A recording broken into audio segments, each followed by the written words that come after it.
Um, GBV remains a major problem in our country, Kenya.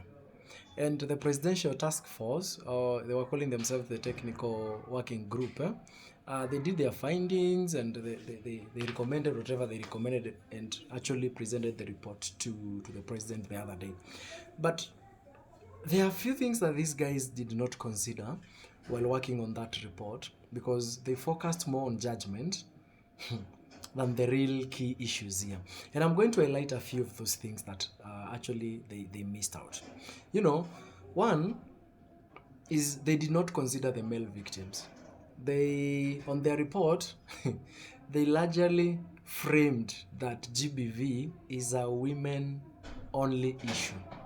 Yet, men also suffer in relationships and marriages and also suffer GBV. But let's look at some data here. Do you know in the UK, Canada, Australia, shows 30 to 40% of domestic violence victims actually are men. But they are far less likely to report. Now, when you look at our country, Kenya, we'll be very specific. Kenya has no male inclusive shelters, helplines, or trauma pathways for men. So what does this bring about? Men will continue suffering in silence, violence escalates, and the cycle continues. Now, there are countries that are doing better, and I wish this task force would have borrowed some ideas from there. Like the UK and the Australia, they fund gender inclusive domestic violence services while still protecting women because of the high fertility risks. Canada, to be specific, recognizes intimate partner violence as affecting all genders, not one gender.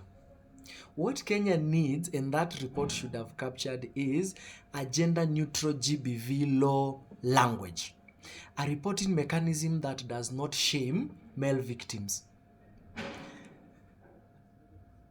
Those guys sat for almost a year. Anyway, number two, mental health and substance abuse. It is a major driver and it is barely addressed. When you look at reports, many GBV perpetrators show patterns of alcohol and drug abuse, untreated depression, trauma, or personality disorders. Yet, the task force focused on punishment, not prevention, through either treatment or counseling. Now, some global evidence here. A country like Norway has reduced repeat domestic violence by combining sentencing with mandatory psychological treatment. Now, another country like Scotland, Scotland uses court mandated behavior change programs for offenders. GBV has dropped in that country.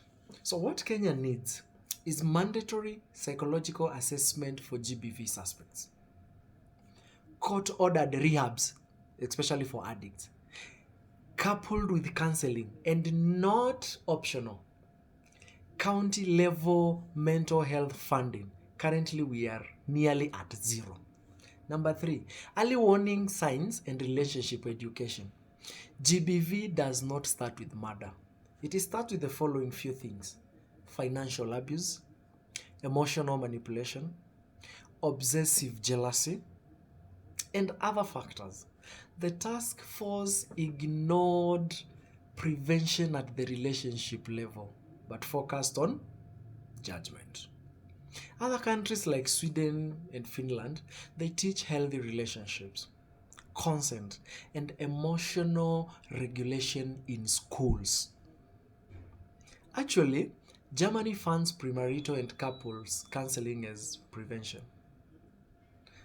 What Kenya needs is relationship and emotional intelligence education in schools. Don't wait until people become adults.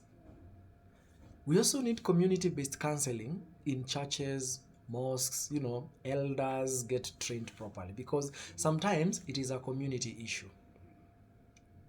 We also need public messaging on red flags, not just punishment after someone has suffered GBV. Number four, and it will shock you, selective justice and class bias. GBV enforcement in Kenya is very aggressive for the poor and negotiable for the wealthy. It is sometimes politicized when the accused has power. The task force avoided this entirely. International comparison, I look at South Africa, for example. South Africa created a specialized GBV court to reduce interference. Spain fast-tracks GBV cases with strict timelines and oversight. What Kenya needs is specialized GBV courts with time limits, public case tracking dashboards, severe penalties for police or prosecutors who sabotage cases. Na wako wengi. Number 5, over-reliance on surveillance and harsh punishment.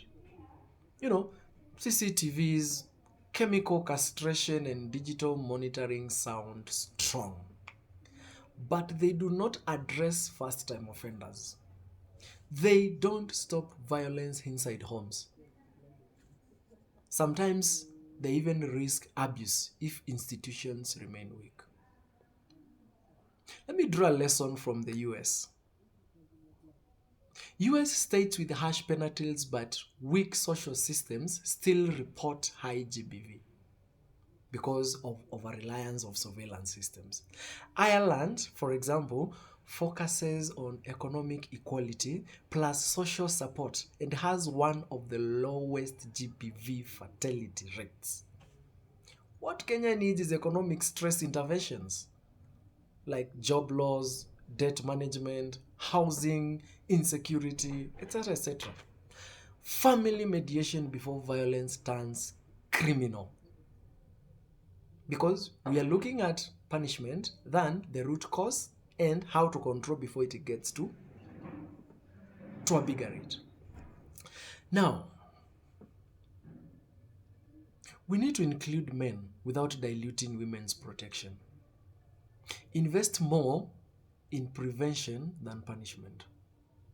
We need to fix policing, prosecution, and class bias.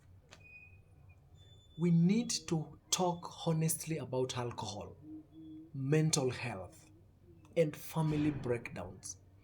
And my honest take here is the task force chose politically safe solutions instead of structurally effective ones. Kenya doesn't lack laws. It lacks fair enforcement, early interventions, and honest conversation. Until we fix this, how boys and girls are socialized, how power shields offenders, trust me, GBV will keep mutating. Regardless of how many task forces we form, it will not change anything until we fix how we socialize, how we think, what we do, and how we want to take the next step as a country. We will form many task forces, but they will give us no solution other than looking into judgment, other than the root causes. Let's end GBV.